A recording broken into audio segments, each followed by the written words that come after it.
వాళ్ళం నిలబడి ఆయన లాస్ట్ మినిట్ లో వచ్చినా గానీ ఆయనకు మద్దతుగా నిలబడం. ఈసారి చాలా వరకు కాంగ్రెస్ ఒరిజినల్ క్యాడర్ ని ఆయన ఇగ్నోర్ చేసినాడు. చేసేసి ఏం చేసినాడు, తన సొంత క్యాడర్ ని ఏదో డెవలప్ చేసుకుందాం అనేటువంటి ఒక ప్లాన్ వేసి బీఆర్ఎస్ లో ఉన్న వాళ్ళందరినీ, ఎవరైతే గత ప్రభుత్వంలో కూడా దౌర్జన్యం చేసినాడో వాళ్ళందరినీ కాంగ్రెస్ పార్టీలో చేర్చుకొని ఇక వీళ్లతోనే నేను ఎన్నికలు గెలుస్తా అనేటువంటి ఒక రాజకీయం చేసినాడు. తర్వాత విచ్చలవిడి డబ్బులు సార్. నేను మొన్న పోలింగ్ రోజున 10 నిమిషాలలో పోలింగ్ క్లోజ్ అవుతుంది అన్నప్పుడు చెన్నూరులో పోయి నేను నా ఓటు వేసిన. I'm voter in Chennur municipality. అయితే విషయం ఏంటంటే యాక్చువల్లీ ఇది నిన్న రేవంత్ రెడ్డి గారు ఢిల్లీలో పిచ్చాపాటిగా మాట్లాడి విలేకరులతో మాట్లాడిన దానికి ఈ రోజు వస్తున్న ఫలితాలు కనుక మీరు గమనిస్తే ఇదంతా ఒక మైండ్ గేమ్ సార్. అంటే ప్రతిపక్షాలను లేవకుండా చేయాలా, మొత్తం నేనే బ్రహ్మాండంగా చేస్తున్నానని చెప్పుకుంటే తప్ప పార్టీ హైకమాండ్ మీద స్వే ఉండదు అనేటువంటి ఒక యాంగిల్లో అన్ని రకరకాల విషయాలు మాట్లాడండి. ఇప్పుడు మీరు గనక నిన్నటి ముఖ్యమంత్రి పిచ్చాపాటి సమావేశాన్ని ఈ రోజు వస్తున్న రిజల్ట్స్ ని కనుక చూస్తుంటే వాస్తవాన్ని నుంచి వాళ్ళు ఎంత దూరంగా ప్రయాణించినారో మీరు చూడండి. నేను మీకు ముందే చెప్పినాను, మున్సిపల్ ఎన్నికల కంటే ముందే నిన్ననే నేను పార్టీ అసలు యాక్చువల్లీ నిన్న ఎవరు చాలా మంది పిలిచినారు నన్ను మాకు మా ఛానల్లో మాట్లాడమని. నేను మాట్లాడలేదు, ఎందుకంటే రేపు రిజల్ట్ వచ్చినాక మాట్లాడతాను, అప్పటి వరకు నేను మాట్లాడను. I have got my own opinion. మీకు ముందే చెప్పినాను ఏమని, Congress is facing an adverse situation, it is not that cake walk for them. సరే, రూలింగ్ పార్టీ ఎంత ఎక్కువగా, సార్ మీరు నమ్ముతారో నమ్మారో, పోలీస్ యంత్రాంగం పూర్తిగా కాంగ్రెస్ కార్యకర్త లాగా పనిచేస్తున్నారు సార్. ఇవాళ BJP performance also would have been better. కానీ బీజేపీ పర్ఫార్మెన్స్ కూడా బాగుంది ఓవరాల్ గా ఉంది. అంటే చెప్తున్నాను, ఓవరాల్ గా ఇప్పుడు నల్గొండలో, దేవరకొండలో, యాదగిరిగుట్టలో, నల్గొండలో కూడా వాళ్ళు ఖాతా తెరిచిన పరిస్థితి. నేను చెప్తున్నాను కదా సార్. యాక్చువల్లీ అయితే నారాయణపేట మున్సిపాలిటీ బీజేపీకి వస్తుంది. ఎస్, ఇంకా మీరు చూడండి, యాజ్ రిజల్ట్స్ కమ్అవుట్ మీరు తర్వాత గ్రహిస్తారు. ప్రజలలో కూడా రవ్వంతా కూడా సంతృప్తి లేదు కాంగ్రెస్ పార్టీ పరిపాలన మీద.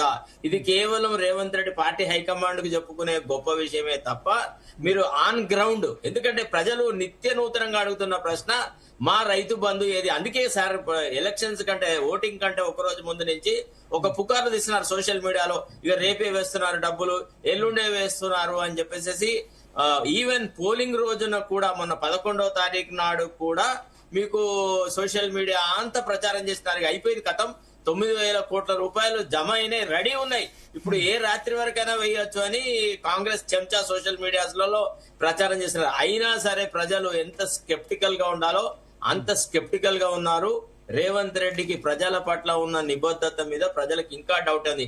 ఇంకా కొద్దిగా లైటింగ్ ఇంప్రూవ్ చేసుకోండి. లైటింగ్ కొంత డిఫెక్ట్ ఉంది, మీరు సరిగ్గా ఫేస్ కనబడట్లేదు. సో ఓవరాల్ గా చూసుకుంటే చెన్నూరు మున్సిపాలిటీ మాత్రం మనకి అక్కడ కాంగ్రెస్ పార్టీ ఉంది. బట్ ఈ కేతన్పల్లి మున్సిపాలిటీ మాత్రం బీఆర్ఎస్ సిపిఐ కలిసి గెలుచుకుంది. మరి బట్ సిపిఐ బీఆర్ఎస్ తో ఉంటుందా లేదా అన్నది చూడాలి. మరి చెన్నూరు మున్సిపాలిటీలో ఒక మైండ్ గేమ్ ఏం జరిగిందంటే, మాకు అనుకూలంగా ఉండే వాళ్ళకి కాంగ్రెస్ లో టికెట్ ఇచ్చినాడు. ఆయనకు తెలుసు ముందే ఇది పెంట చేస్తాడు ఇక్కడ అని చెప్పేసి. చెన్నూరు కొద్దిగా ఒక డిఫరెంట్ టైప్ ఆఫ్ పాలిటిక్స్. అంటే చెన్నూరులో ఎంతైతే అంటే బీఆర్ఎస్ వాళ్ళని తీసుకొని టికెట్లు ఇచ్చేటువంటి ప్రక్రియ ఉందో అంత చేయలేదు, భయపడ్డాడు.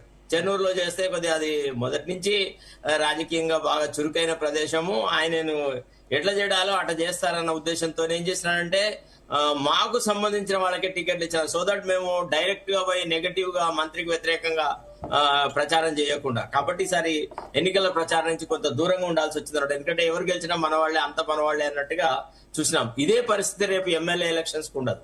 మీరు చూడండి, ఇప్పుడే ఇట్లుందంటే ఒకసారి బీఆర్ఎస్ గతంలో మున్సిపాలిటీస్లలో పర్ఫార్మెన్స్ ని, కాంగ్రెస్ ఈనాడు ఉన్న మున్సిపల్ పర్ఫార్మెన్స్ ని ఒకసారి చూడండి మీరు. తర్వాత నిన్న రేవంత్ రెడ్డి గారు మాట్లాడినట్టుగా అసలు బీఆర్ఎస్ కోలుకోనే లేదు అన్నాడు. తర్వాత బీజేపీ అనేది మాకు సమఉజ్జే కాదు, అసలు బీజేపీ అనే దానికి తెలంగాణలో అప్పుడు పుట్టగతులు ఉండవని అన్నాడు. ఇవాళ మనం చూస్తున్న రిజల్ట్స్ ఏం చెప్తున్నాయి మనకు? It is evident to our face, it is steering at our face. అంటే ప్రభుత్వ పాలన పట్ల ప్రజల ఆమోదము అంతగా లేదు. ఇప్పటికీ BRS is a factor. BRS cannot be ignored, BRS cannot be wiped out. It is impossible for Revanth Reddy. తలకాయ కింది కాళ్ళు మీదకి చేసినా గానీ ప్రతిపక్ష ఓట్లు అట్లనే ఉంటాయి. అయితే బీఆర్ఎస్ దీన్ని నిలబెట్టుకుంటుందా, గదే సేమ్ ఇంకా కనుక ఒకవేళ వాళ్ళు పార్టీలో సంస్థాగతంగా మార్పులు చేసి డామినేషన్ వ్యవహారాలు కనుక చేయకుంటే BRS performance would have been much much better. కానీ వాళ్ళు కొంత ఆత్మావలోకనం చేసుకొని కొంత పార్టీ స్ట్రక్చర్ లో కొంత బీసీలకు ఎస్సీలకు కొంత ప్రాధాన్యత ఇవ్వట్లేదు. నలుగురే ఎన్టీ రామారావు, ఒక నాగేశ్వరరావు. సర్ప్రైజింగ్ చెప్తాను నేను. వడ్డేపల్లి మున్సిపాలిటీ కవిత కైవసం చేసుకున్నారు. ఆల్ ఇండియా ఫార్వర్డ్ బ్లాక్ తరపున అక్కడ బీఫామ్స్ ఇచ్చారు. వడ్డేపల్లి మున్సిపాలిటీలో పోటీ చేసిన 10 వార్డుల్లో 8 వార్డుల్లో తెలంగాణ జాగృతి అభ్యర్థులు. తెలంగాణ జాగృతికి డైరెక్ట్ గా గుర్తు లేదు కాబట్టి ఆల్ ఇండియా ఫార్వర్డ్ బ్లాక్ అక్కడ తరపున బీఫామ్స్ ఇచ్చారు. 10 వార్డుల్లో 8 వార్డులు. వడ్డేపల్లి శ్రీను చాలా అక్కడ ఫేమస్ అట, లోకల్ లీడర్ జాగృతిలో చేరారు. ఆయన మున్సిపాలిటీ అక్కడ కొట్టేశారు. సో చాలా సర్ప్రైజింగ్ రిజల్ట్ మనకు కనబడుతోంది. కవిత సక్సెస్ఫుల్ గా పొలిటికల్ ఎంట్రీ ఇచ్చారు. మున్సిపల్ ఎన్నికల్లో సంచలనం సాధించారు. గద్వాల్లో ఆల్ ఇండియా ఫార్వర్డ్ బ్లాక్ మున్సిపాలిటీని కైవసం చేసుకుంది. 10 స్థానాల్లో ఫార్వర్డ్ బ్లాక్ 8, కాంగ్రెస్ 1, బీఆర్ఎస్ 1. ఆ ప్రాంతాల్లో మంచి పేరున్న వడ్డేపల్లి శ్రీను జాగృతిలో చేరారు.